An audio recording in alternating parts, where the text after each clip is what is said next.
sou o Alfa e Ômega, diz o Senhor Deus, aquele que era e que há de vir, o Todo-Poderoso. A mensagem da Palavra de Deus para nós nessa noite, João capítulo 15, versículo 14. Aleluia. João capítulo 15, versículo 14. O título desta mensagem é, repita, amizade condicional. Vamos ler, então, o versículo 14, que é um pequeno versículo, apesar de ser pequeno, grande é a profundidade do seu significado. Jesus declarou neste versículo: vós sois meus amigos, se fazeis o que eu vos mando. Repitam.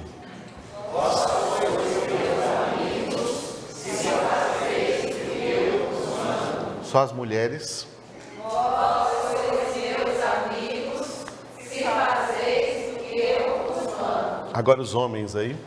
Vós sois meus amigos, se fazeis o que eu vos mando. A última vez todos juntos. Vós sois meus amigos, se fazeis o que eu vos mando. Aleluia. Glória a Deus. Aleluia. Nós vamos ler também dentro desse contexto, enquanto nós estivermos por esses dias aqui, pregando estes versículos de João capítulo 15, um versículo mais abaixo, onde Jesus vai dizer assim: já não vos chamo servos, mas vos chamei de amigos. Na verdade, somos servos. Aleluia, amados. Na verdade, somos servos. Nós precisamos entender, basicamente, os 3 principais títulos do crente. Os 3 principais títulos de todos os genuínos cristãos.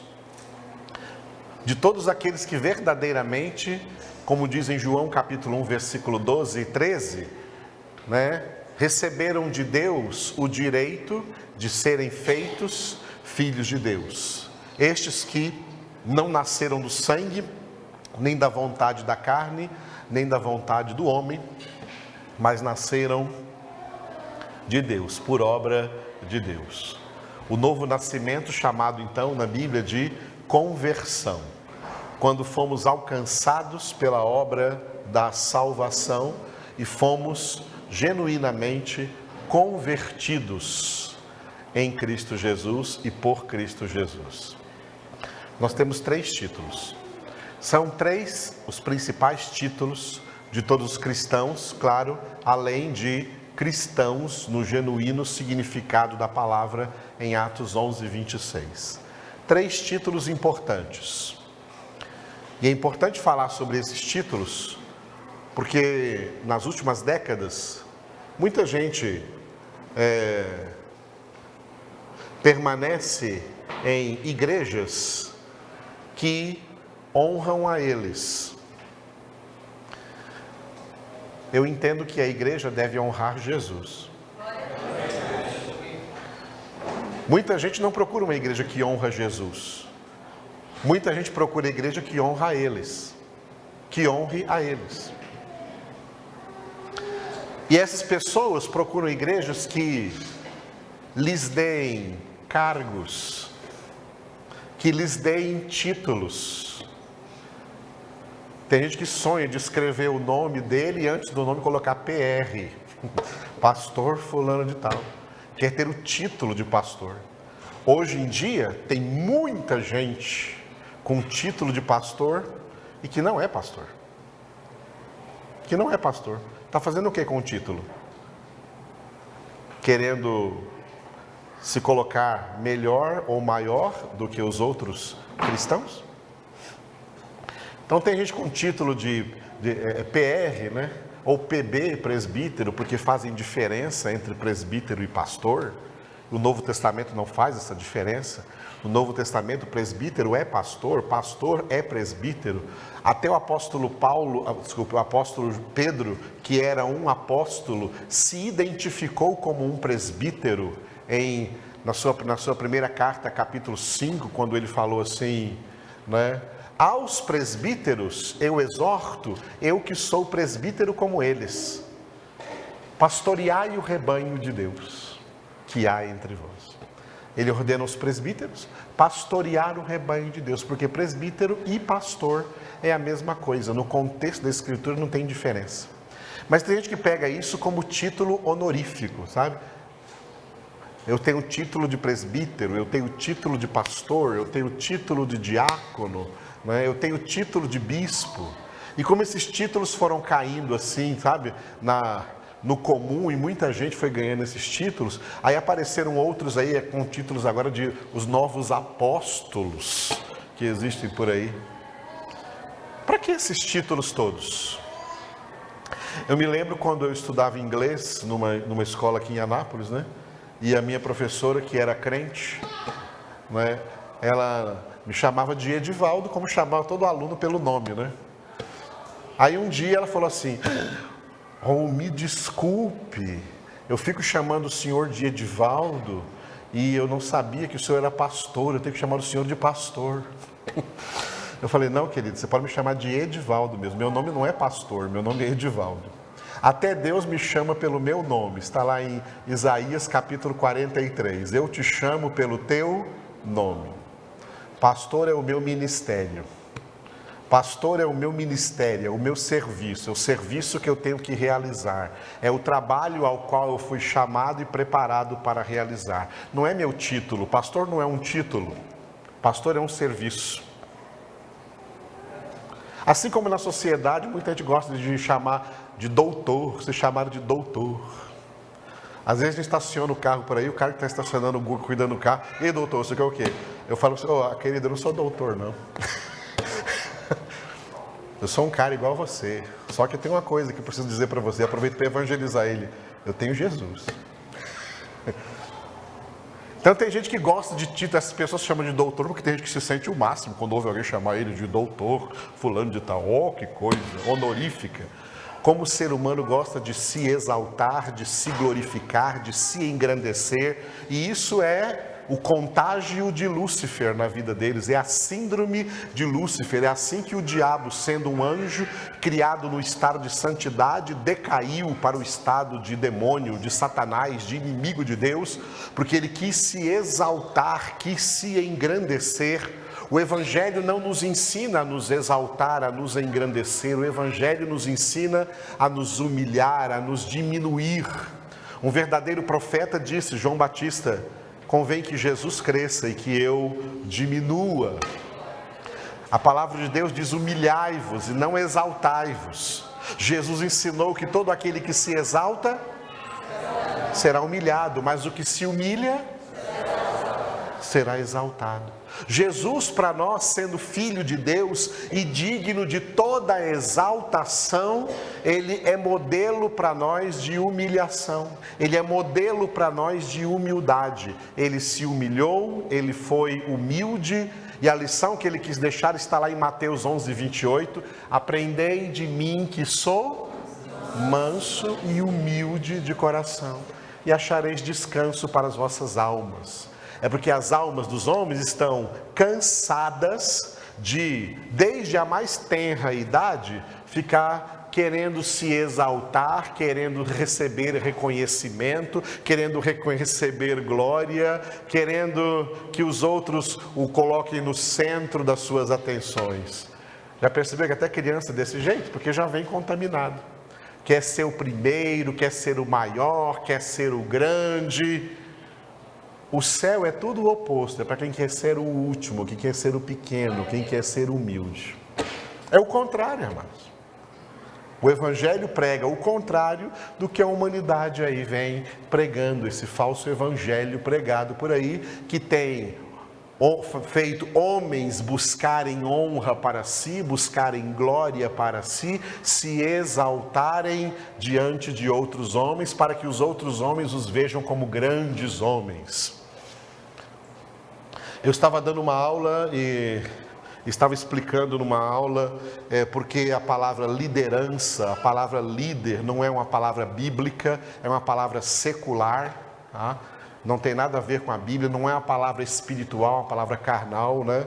Aí um pastor que estava recebendo aula ali, era meu aluno, e falou assim: e quando a gente está na igreja assim, e vamos receber um pregador de fora, né? E o pastor que anuncia ele fala assim: vamos receber aí o grande servo de Deus.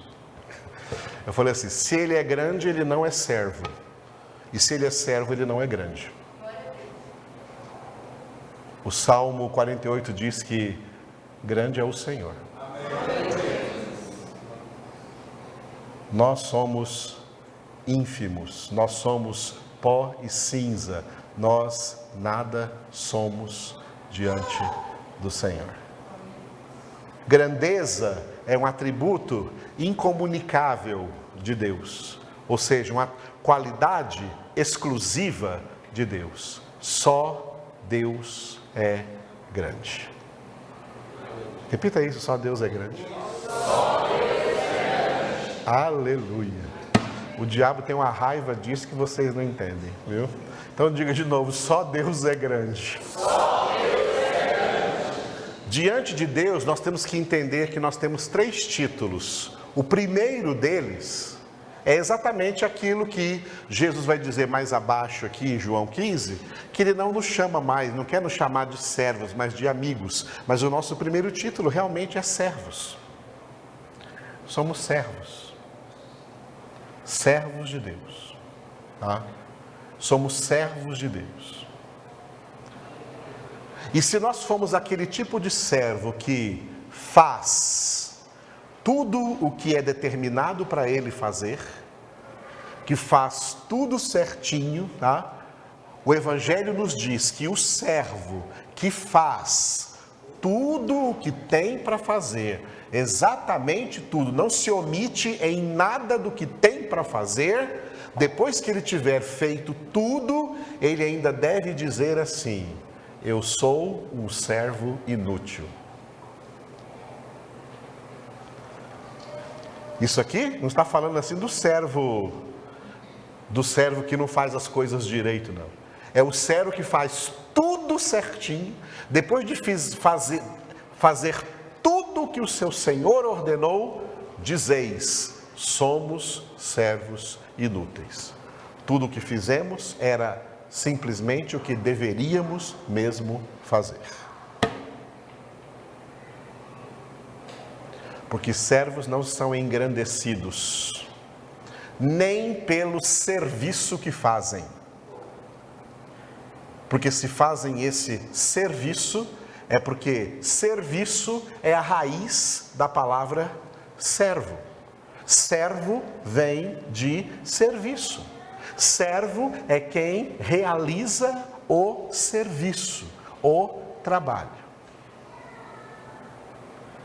E o servo de Deus não se engrandece pelo trabalho que ele faz, porque isso iria completamente contra todo o trabalho que ele faz, porque todo o trabalho que ele faz é para engrandecer o Senhor. É para engrandecer a Deus, e não para engrandecer o servo. É para que o Senhor seja exaltado, é para que o Senhor seja engrandecido.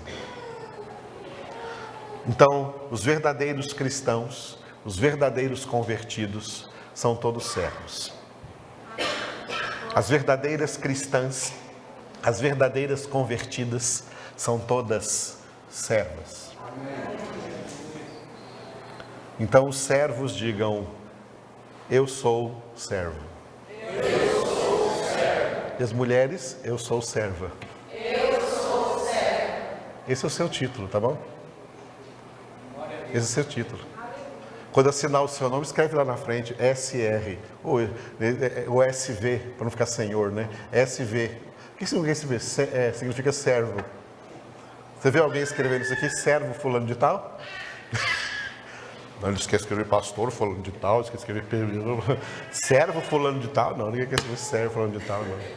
Mas é isso que somos. Somos feitos servos de Deus. Uma vez eu vi um pastor pregando, infelizmente ele errou na pregação, porque ele estava tentando traduzir para as pessoas a palavra servo, explicar para as pessoas a palavra servo. Nós somos servos, nós não somos escravos. Tá? Não somos escravos, nós somos servos. Essa era a pregação dele, que nós não somos escravos, nós somos servos. Eu esperei acabar a pregação e fui lá falar com ele, pastor, o senhor errou aí nessa pregação aí, porque na Bíblia, servo é escravo e escravo é servo. Na língua do Antigo Testamento, em hebraico, não tem, como em português tem uma palavra para servo e outra palavra para escravo. É uma palavra só para os dois. Em hebraico, eved. Eved, em hebraico, é servo, escravo. A mesma coisa. E na língua do Novo Testamento, que é a língua grega, a palavra é doulos. Doulos, em grego, é servo ou escravo, a mesma coisa. Não tem uma palavra para servo, nem uma palavra para escravo, e nem uma definição diferente para servo ou para escravo. Agora, a palavra escravo, ela significa que você tem um dono, porque os escravos eram comprados. E depois que eram comprados, eles então pertenciam àquele senhor que os comprou.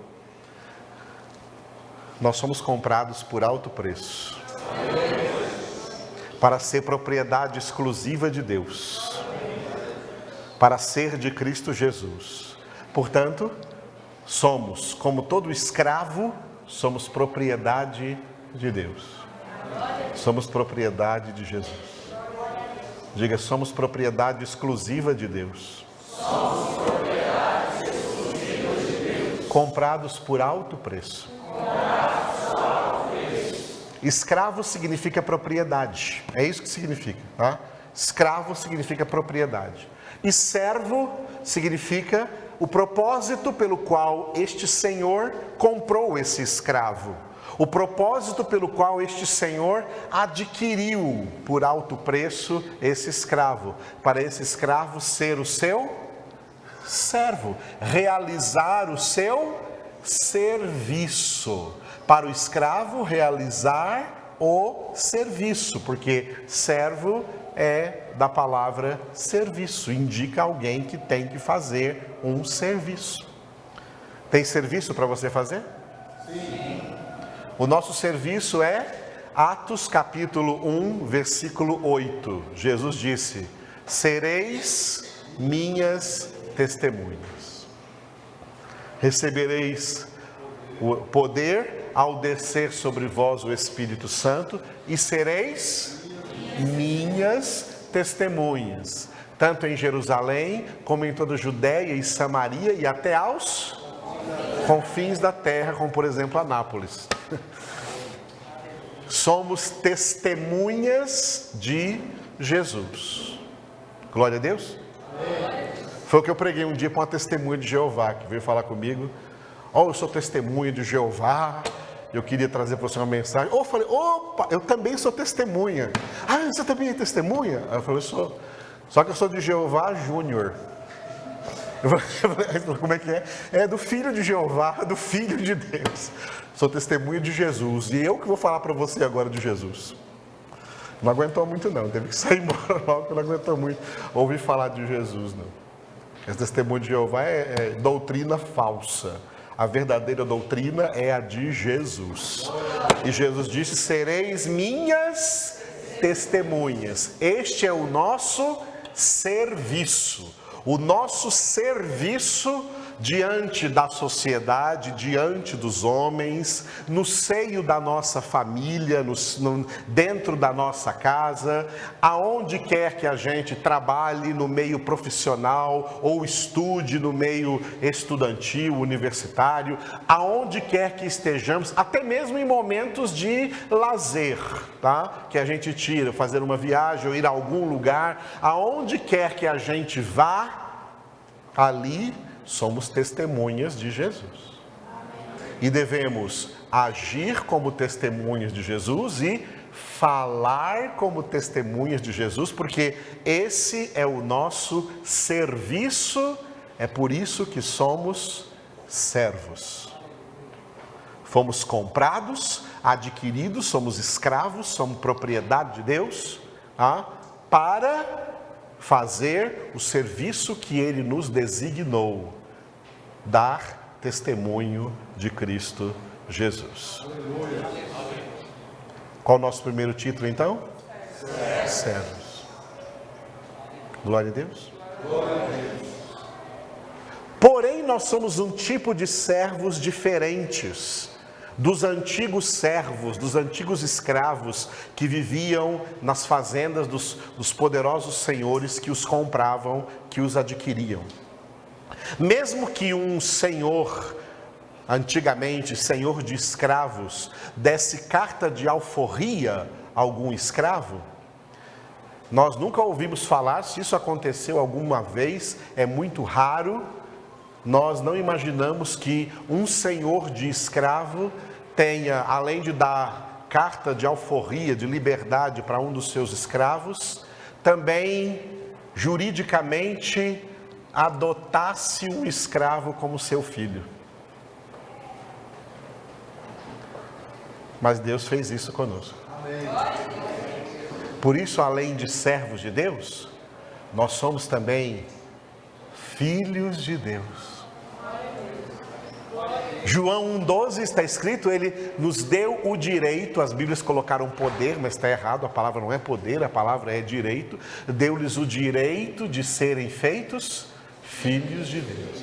E João escreveu em 1 João, capítulo 3, versículo 1: Vede com que grande amor nos amou o Pai, a ponto de sermos chamados filhos de Deus, e nós o somos de fato. Ou seja, apesar de sermos servos, Deus nos adotou como filhos, e nos trata como filhos, e nos ama como um pai a seus filhos. Como o próprio Jesus vai declarar aqui dentro do Evangelho segundo João, tá? O Pai vos ama da mesma maneira que ama também a mim. E como filhos de Deus, o Pai nos ama da mesma maneira como ama também Jesus. Já pensou isso? Isso é ser filhos de Deus, é ser amados pelo Pai, é ser cuidados pelo Pai, é ser tratados pelo Pai, é ser disciplinados pelo Pai, porque Hebreus capítulo 12 está escrito que o Pai disciplina todos aqueles a quem Ele recebe por filhos. Porque se alguém está sem disciplina, não é filho de Deus, é bastardo. Os verdadeiros filhos de Deus são disciplinados. E aqui está a palavra de Deus com a qual Ele nos disciplina para sermos santos como Ele é santo. Então diga, somos servos, somos filhos. E o terceiro título nosso decorre do segundo. Se todos nós fomos feitos filhos de Deus, então naturalmente fomos feitos o que uns para os outros? Somos irmãos. Irmãos. Somos irmãos. Somos irmãos. Paulo escreveu em Romanos 8:29, né? A fim de que sejamos a imagem do Filho de Deus, Jesus, a fim de que Ele seja o primogênito entre muitos irmãos. Quando Jesus ressuscitou dentre os mortos, nós vamos ver quando chegar aqui no capítulo 20 de João, e a Maria Madalena encontra Ele lá no sepulcro, Ele chama ela Maria, ela fala Rabone, ela tenta se aproximar de Jesus. Jesus diz para ela assim: mulher, não me retenhas, porque ainda não subi para meu Pai. Mas vai dizer aos meus irmãos que eu subo para meu Pai e vosso Pai, para meu Deus e vosso Deus. Somos irmãos. E temos um irmão mais velho, maravilhoso, que se chama Jesus. Jesus é o nosso mano, nosso irmão mais velho, mais sábio, mais santo, que nos ensina a ser filhos de Deus. Cristão, portanto, é aquele que aprende de Jesus como viver como filho de Deus. E, portanto, uma das coisas que nós temos neste aprendizado é que, aprendendo a viver como filhos de Deus, aprendemos também a viver como irmãos. Amém, amados? Aprendemos a viver como irmãos. Esses são os 3 principais títulos, tá? Esses são os 3 principais títulos dos verdadeiros cristãos. Diga: somos servos. Somos filhos. Somos irmãos. Aleluia. Agora, dentro desse contexto de João capítulo 15, Jesus arrumou ainda um outro título para nós. Ele disse: já não vos chamo servos, mas eu vos chamo de amigos. Por isso a frase em vermelho ali está o que Jesus disse. Repita essa frase aí, ó: vós sois meus amigos. Nós vimos ontem o que os amigos fazem. A nossa pregação de ontem foi no versículo 13. O que os amigos fazem? Os amigos dão a vida por aqueles a quem eles amam. Por isso Jesus deu sua vida por nós, provando que é o nosso verdadeiro amigo. Provando que é o nosso verdadeiro amigo. As pessoas, na sua carência afetiva, na sua crise existencial, ficam por aí no mundo à procura de amigos. À procura de amigos. Pessoas com quem eles gostam de estar. Pessoas com quem eles gostam de sair. Pessoas com quem eles gostam de se divertir. Eles gostam da companhia dessas pessoas. E além de ter a companhia presencial delas, hoje tem a companhia delas aí nos WhatsApp da vida, né? Facebook, está sempre em contato. Olha, eu tenho tantos amigos no Face. As pessoas estão atrás de preencher seus vazios com amizades.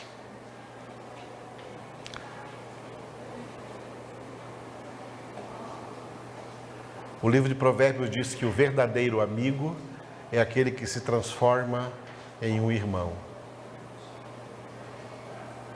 Foi o que Jesus fez por nós. Por isso a nossa palavra de ontem foi acerca do amigo Jesus. De que se Jesus é verdadeiramente o nosso amigo, então, na nossa lista de amigos, ou Jesus é o primeiro, ou você não tem Jesus.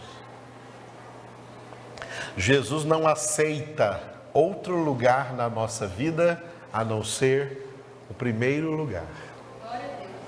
O primeiríssimo lugar. E esse lugar é inegociável. Nenhuma pessoa, e nem mesmo uma pessoa daquelas que nós chamamos carinhosamente de entes queridos, pode ocupar esse lugar, porque esse lugar aí é de Jesus. E por isso Jesus disse: se alguém amar uma pessoa qualquer mais do que a mim, não é digno de mim. Pode ser pai, pode ser mãe, pode ser filho, pode ser filha, pode ser esposo, pode ser esposa. Se amar alguém mais do que a mim, não é digno de mim. E para enfatizar mais, ele ainda disse assim: se alguém não odiar seu pai, sua mãe, seu filho, sua filha, É claro que ele não pregou o ódio, ele disse isso para dar uma grande ênfase de que ele só aceita estar em uma vida se nessa vida ele for o primeiro, for o mais importante, for o mais amado, for o mais amado. Então basta pegar para você entender seus entes queridos. Olha o que você sente pelos seus entes queridos. O que você sente pelo seu cônjuge, o que você sente pelos seus filhos. É mais do que o que você sente por Jesus? Se for, eu tenho a triste notícia para lhe dar, você não é de Jesus. Porque Jesus não está na sua vida. Porque Jesus não fica numa vida sendo o segundo lugar de ninguém. Ele não aceita ninguém nesse primeiro lugar. O primeiro lugar tem que ser de Jesus. O primeiro lugar é de Jesus. Ele mereceu esse primeiro lugar. Por mais que alguém seja nosso ente querido, não chega nem aos pés de poder fazer por nós o que Jesus fez. Paulo escreve lá em 1 Coríntios 7, mulher, como é que tu sabe que vai salvar o teu marido? Marido, como é que tu sabe que vai salvar a tua mulher? É por isso que tem que amar Jesus mais do que ama a sua mulher. É por isso que tem que amar Jesus mais do que ama o seu marido. Aliás, esse é o segredo de um casamento verdadeiramente dar certo. Porque os casamentos que dão errado são aqueles em que um homem quer se preencher na mulher e que a mulher quer se preencher no homem. Esse casamento vai dar errado. O casamento que dá certo é quando o homem se preenche em Cristo e a mulher se preenche em Cristo. Aí eles têm amor de Cristo em abundância até para amar um ao outro. Esse é o casamento que dá certo. É quando Cristo é o primeiro. E quando o casamento é algo que é um cordão de 3 dobras, não de 2.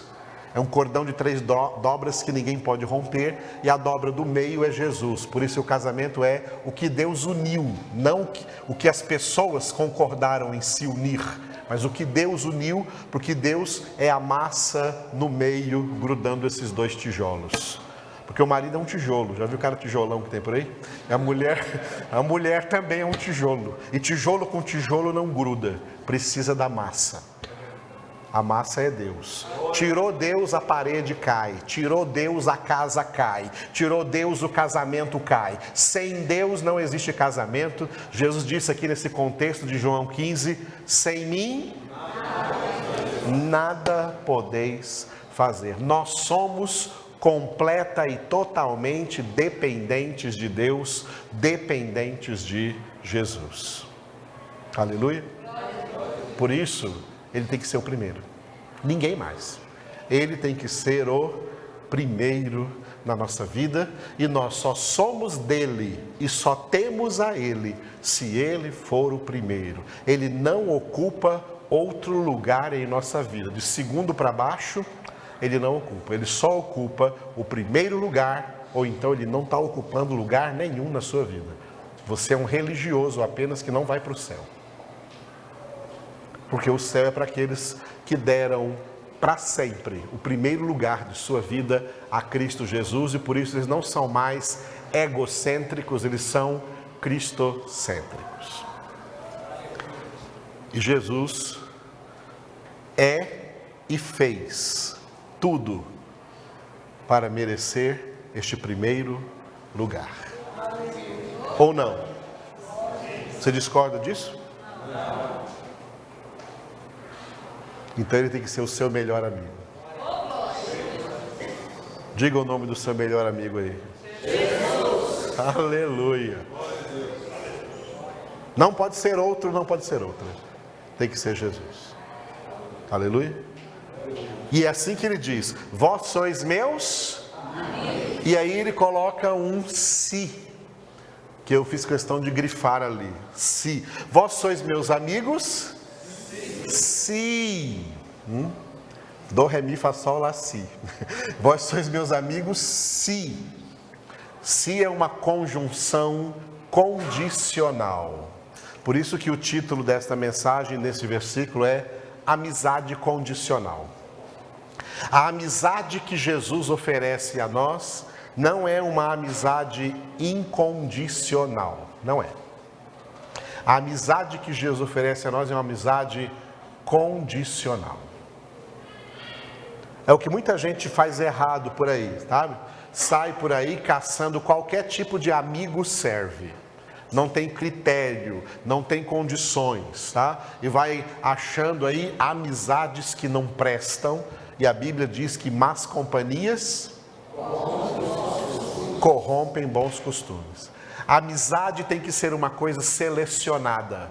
A amizade tem que ser algo que tenha critério. A amizade tem que ser algo que tenha condições, tá?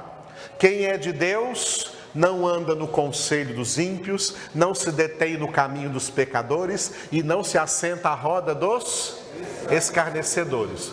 Então só aí já descartou um punhado de gente aí para não ser seus amigos. Correto, amados? Ou seja, quem não tem Deus não é seu amigo. Quem não tem Jesus não pode ser seu amigo. E se você for amigo de uma pessoa que não tem Jesus, você também não tem. Porque a amizade do mundo é inimizade contra Deus. Tiago 4,4, ele escreve para crentes desviados. E ele chama esses crentes desviados de infiéis. Infiéis, não sabeis que a amizade do mundo é inimiga de Deus? E todo aquele que se faz amigo do mundo se constitui inimigo de Deus? Toda pessoa não convertida, a Bíblia declara, ela é inimiga de Deus. Nós também, quando fomos alcançados, está lá em Romanos capítulo 5, éramos ainda pecadores, éramos inimigos, quando Cristo, a seu tempo, morreu por nós. Ele morreu por nós para nos fazer seus amigos. Mas Ele quer amigos com critério, amigos com condição. Jesus, com todo direito, com toda autoridade.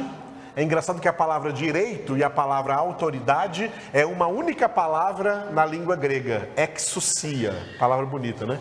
Exousia é a palavra autoridade e a palavra direito. Jesus, com todo direito, com toda autoridade, impõe uma condição para sermos seus amigos.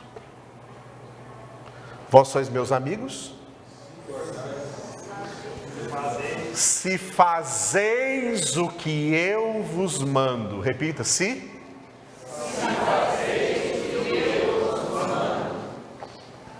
traduzindo melhor, se obedecer. Jesus só tem amigos obedientes.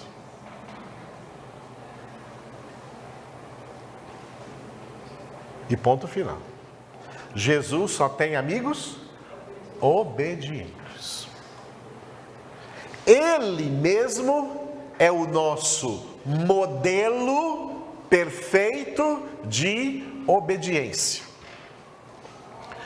E que ao ser feito homem, ao ser reconhecido como homem, diz a Escritura, Jesus teve que aprender a obediência. Você pode ler isso comigo aí abra sua Bíblia em Hebreus, capítulo 5. Hebreus, capítulo 5, versículo 8. Hebreus, capítulo 5, versículo de número 8. Hebreus 5, 8. Um versículo bem pequenininho, fácil de decorar. Hebreus 5, 8. Embora sendo filho, aprendeu a obediência pelas coisas que sofreu. Repitam. Embora sendo filho, aprendeu a obediência pelas coisas que sofreu. O que esse embora está fazendo aí? Embora sendo filho, embora sendo santo, embora sendo perfeito, uma vez feito homem, uma vez que recebeu a natureza humana foi criada por Deus, tá? Foi criada por Deus com a capacidade de aprender. Deus criou o homem com a capacidade de aprender. Todos nós somos dotados da capacidade de aprender. A diferença é que uns são mais preguiçosos para aprender e outros são mais dispostos a aprender. Jesus está atrás daqueles que são mais dispostos em aprender. Quem é preguiçoso em aprender nunca vai ser discípulo de Jesus, porque discípulo significa aprendiz. Discípulo é aquele que aprende. E Jesus mandou à igreja, o serviço que Jesus deu à igreja foi: fazei discípulos, ensinando para eles tudo quanto eu vos ordenei. Tudo quanto eu mandei, ou seja, ensinando para eles a minha palavra. Mas esses discípulos são verdadeiros discípulos se receberem a palavra, ouvirem a palavra e a colocarem em prática. Colocar em prática a palavra, tá? É a distância entre ouvir e obedecer. Há uma distância entre ouvir e obedecer. Muita gente, como vocês estão agora aqui, assentados, vem à congregação e ouve a palavra de Deus.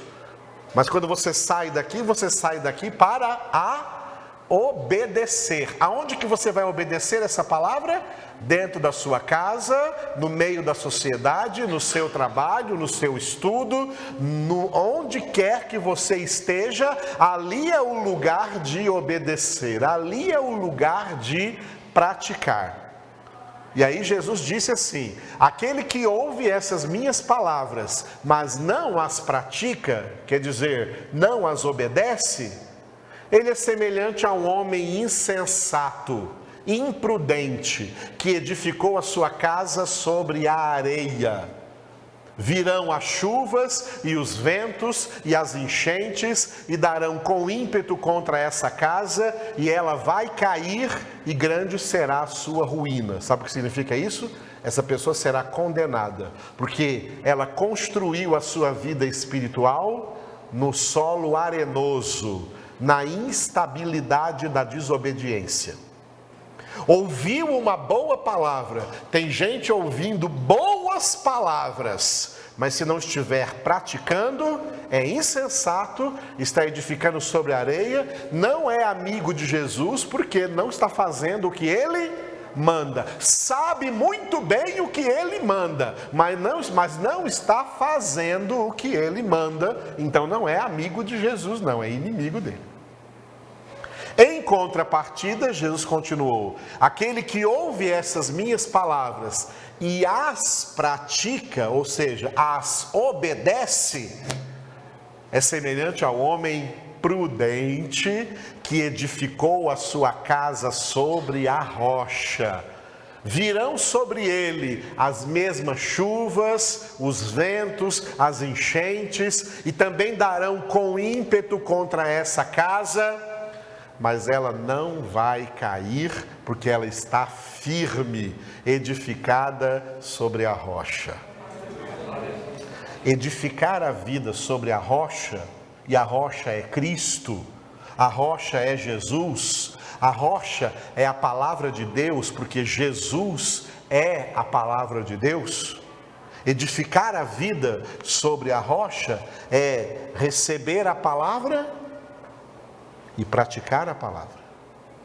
Receber a palavra e praticar a palavra. Eu tenho uma figura para entender isso. A figura que nos ajuda a entender isso é aquilo que vocês têm em casa, as donas de casa têm em casa, né? Antigamente tinha só um liquidificador, né? Hoje chama processador, né? Tem um processador, tem um aparelho lá que as donas de casa usam, né? Então, colocam ali, né, quer fazer um suco, alguma coisa, uma vitamina, colocam ali os elementos e aquilo vai ser processado e o líquido sai embaixo prontinho para você degustar. Nós temos que ser um processador. Recebemos a palavra, processamos essa palavra aqui, meditando nela, meditando na palavra de dia e de noite, tá? Nos alimentando dessa palavra, e esse alimento na palavra, essa nutrição na palavra de Deus, tem que dar um resultado na nossa vida prática, naquilo que fazemos, nas nossas atitudes, no nosso comportamento, no nosso modo de viver, na maneira como vivemos. E é por isso que o apóstolo Paulo gosta muito de repetir o verbo andar. Vede prudentemente como andais. Andeis de modo digno da vocação a que fostes chamados. Andai em amor, andai como filhos da luz, andai como sábios e não como nécios. Andar como filhos de Deus. A gente lê na Bíblia em português andar. Andar em grego é patel. Patel é andar, o ato de um pé na frente do outro, um passo na frente do outro. Patel é andar. Paulo não usou o verbo patel. Paulo usou um verbo composto. Ele pegou o verbo patel e colocou na frente desse verbo uma preposição. E ficou assim, peripatel. Peripatel significa não apenas esse andar físico, mas significa o nosso modo de nos conduzir na vida. Jesus é o caminho? Sim. Jesus é o caminho para o céu? Sim. É o único? Sim. Mas na palavra ele nos ensina como andar nesse caminho. Não basta estar no caminho, mas a palavra nos ensina como andar nesse caminho, porque estando em Cristo, estando nesse caminho, não se anda mais de qualquer jeito, não se comporta mais de qualquer maneira.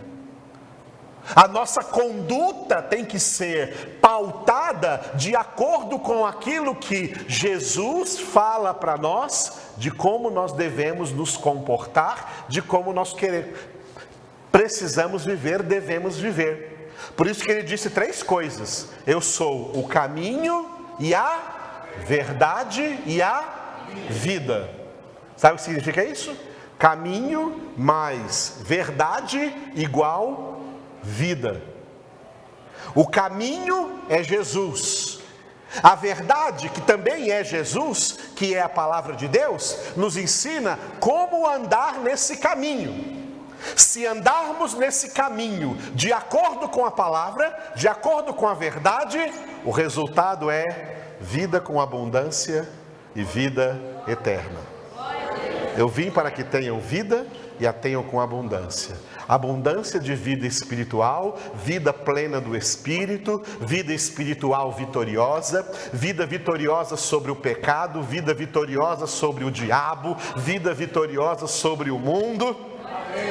E vida eterna com Deus e Cristo na glória. Por isso Jesus disse: eu sou o caminho e a verdade e a vida, e sem exceção, sem exceção, ninguém vem ao Pai senão por mim. O que Jesus está dizendo então? Que vós sois meus amigos se andais do jeito que eu quero que andem, se comportam do jeito que eu quero que se comportem, se vivem do jeito que eu quero que vivem, tá? Jesus é Senhor. Senhor, ele é chamado de Senhor, e não é qualquer um que pode chamá-lo de Senhor. Paulo diz em 1 Coríntios 12, só pode chamar Jesus de Senhor quem estiver movido pelo Espírito Santo. Porque o Espírito Santo nos move a quê? A toda a verdade. João 16:13. O Espírito da verdade vos guiará a toda a verdade. Então, vivendo a verdade, é que nós estamos ungidos pelo Espírito Santo. Vivendo a verdade é o resultado de estarmos cheios do Espírito Santo. Viver a verdade, praticar a palavra de Deus, é o que faz o poder do Espírito Santo na nossa vida. O crente sem poder, tá?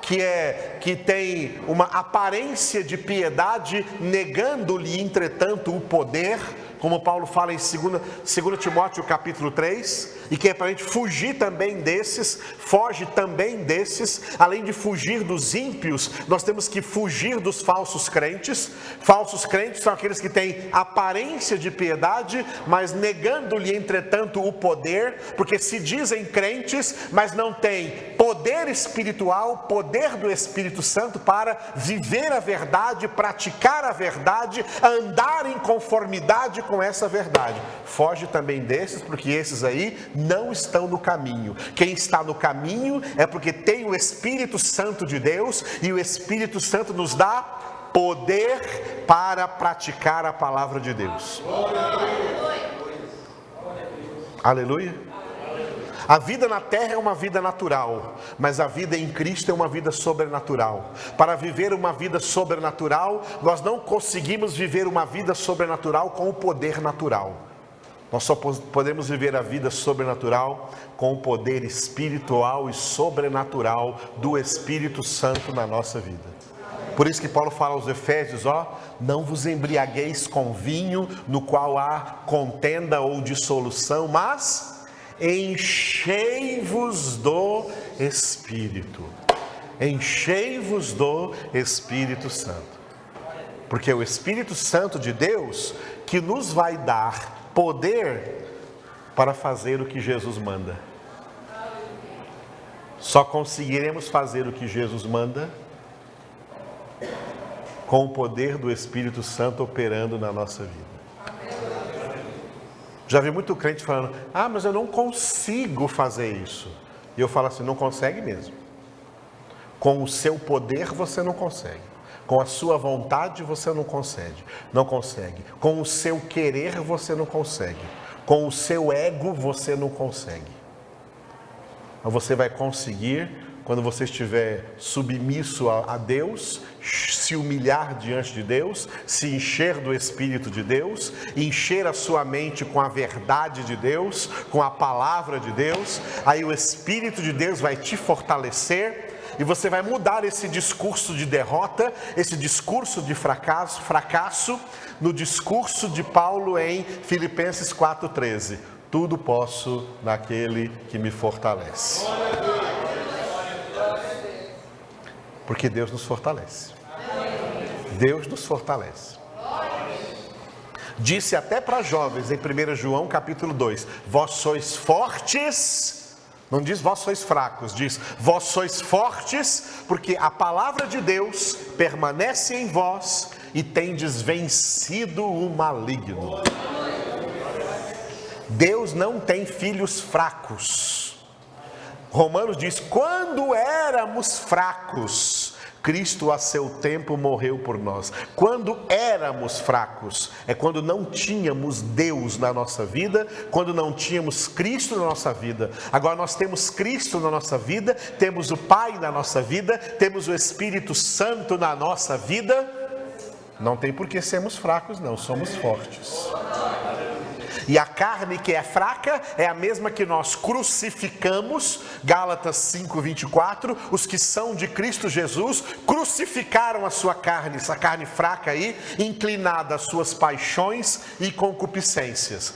Porque nós somos fortes em Cristo Jesus, não aceitamos mais fraquezas, somos fortes, Deus nos fortalece para sermos, em todas as circunstâncias que se nos apresentam na vida, sermos mais que vencedores, por meio daquele que nos amou, Cristo Jesus.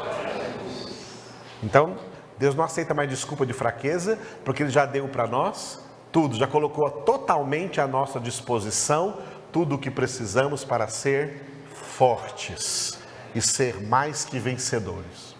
Não ser apenas vencedores, ser mais que vencedores. Em Cristo Jesus. Nós já temos tudo isso, amados. Já temos todo esse tesouro, usando uma palavra que Paulo disse aos Coríntios, já temos todo esse tesouro em vasos de barro. Apesar de sermos os vasos de barro, carregamos um tremendo tesouro. Cristo Jesus. A vida eterna, o Espírito Santo, a presença de Deus, a palavra de Deus, a verdade de Deus, a sabedoria de Deus, o conhecimento de Deus. E é por isso que nós não queremos perder tempo, como gente miserável está perdendo o seu tempo, em não obedecer a palavra, em não praticar a palavra. E foi por isso que Jesus disse: nem todo o que me diz Senhor, Senhor, entrar no reino dos céus, mas o que faz, ali está o verbo fazer, a vontade do meu Pai que está no céu.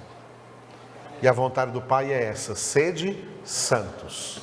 E tudo que Jesus mandou também se resume neste mesmo mandamento: sede santos.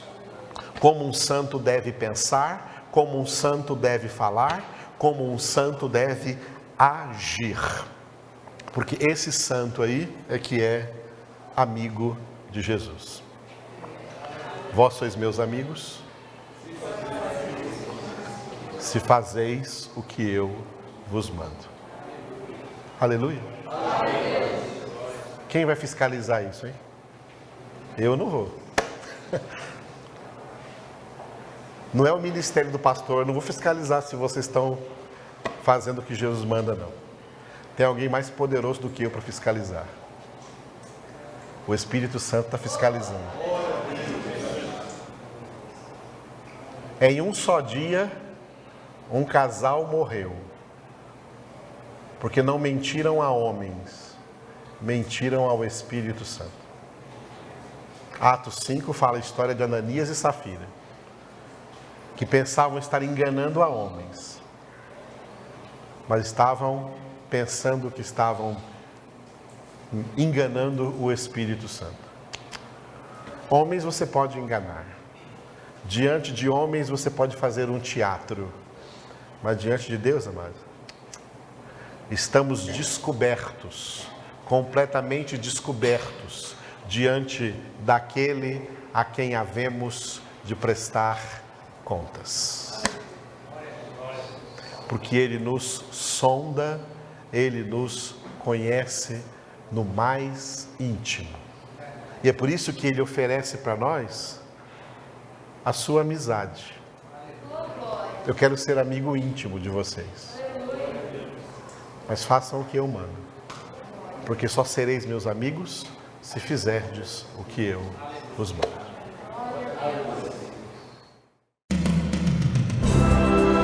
Eu sou o Alfa e Ômega, diz o Senhor Deus, aquele que é, que era e que há de vir, o Todo-Poderoso.